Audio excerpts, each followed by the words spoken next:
വരൂ കൂട്ടുകാരെ, നമുക്ക് ഈ ബിസ്ക്കറ്റ് ബോക്സിൽ നിന്ന് ഈ പൂക്കുട ഈ ഫ്ലവർ വേസ് വരെ യാത്ര പോയാലോ. ബിസ്ക്കറ്റ് വാങ്ങിക്കുക, തിന്നുക, ഒരാളെ കാണാതെ അതിൻ്റെ ബോക്സ് എടുക്കുക. അതിൻ്റെ ഓപ്പണിംഗ് പാർട്ട് നമ്മൾ ബിസ്ക്കറ്റ് എടുത്ത ആ ഭാഗം ഇല്ലേ, അതിൻ്റെ 4 വശവും കട്ട് ചെയ്ത് കളയുക.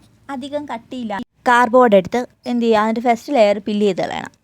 എന്നിട്ട് ഇതുപോലെ ബിസ്ക്കറ്റിൻ്റെ ബോക്സിന് ആ കാർഡ്ബോർഡ് പില്ല് ചെയ്ത് അതിൽ വെച്ച് ശയന പ്രദർശനം നടത്തി ബോക്സിൻ്റെ ചുറ്റളവ് എടുക്കണം. ഓക്കെ, ബോക്സിൻ്റെ ചുറ്റളവ് എടുത്തിട്ട് നമുക്കിതാ ബിസ്ക്കറ്റ് ബോക്സിൻ്റെ 75% ബിസ്ക്കറ്റ് ബോക്സ് ഞാൻ പറയുന്നത് നമ്മളെടുക്കുന്ന കാർഡ്ബോർഡിൻ്റെ ബോക്സ് അതിൻ്റെ പകുതിയിൽ കൂടുതൽ വേണം. എന്തിൻ്റെ നീളം? നമ്മളെടുക്കുന്ന കാർഡ്ബോർഡ് കട്ട് ചെയ്തെടുക്കേണ്ട നീളം. എന്നിട്ട് ഇതുപോലെ ചുറ്റും പശ തേച്ച് ഒട്ടിച്ചു കൊടുക്കുക. എനിക്കിതൊരു രാത്രി വേണ്ടി ഒന്ന് ഒട്ടിച്ചെടുക്കാൻ 4 വശം ഓരോ ടെപ്പ എടുത്ത് വെയിറ്റ് എടുത്ത് വെച്ചിട്ടാണ് ഞാൻ ഒരു രാത്രി കൊണ്ട് ഒട്ടിച്ചെടുത്തത്. നല്ലോണം ഒട്ടിച്ചെടുത്ത് ഇഷ്ടമുള്ള പെയിൻ്റ് അടിക്കുക.